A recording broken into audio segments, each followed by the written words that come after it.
even though it's beautiful, there's no fish, you know, no rocks, nothing like that. But when a whole bunch of stingrays. oh yeah, you'll see stingrays. Oh, I missed them. Yeah, before the tour is over, when we get around the other side, water's nice and shallow. We have a good chance of viewing something.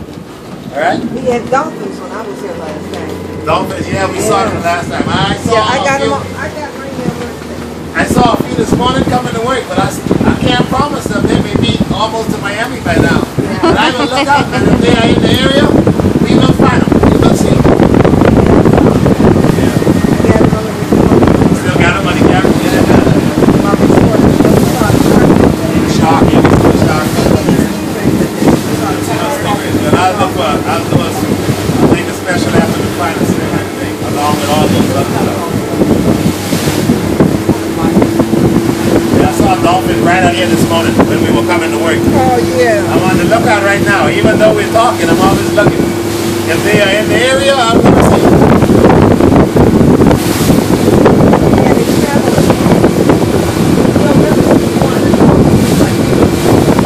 Yeah. There used to be a lot of them. They'll come out more frequent.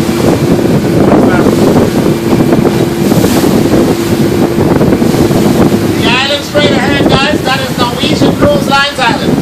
That's their ship, that's their island. The name of that island is Great Stirrup Key. Great Stirrup. The name of Cococay used to be Little Stirrup. Royal Caribbean changed the name of that about 35 years ago.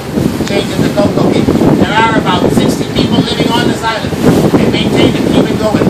But we are not a part of that. We live about 5 miles to the south. We come here every morning on ship days by boat. Our island is called Berry Island, Bahamas, like berries that you eat. And all of these teams that you can see, they make up one island, Berry Island. 30 of them.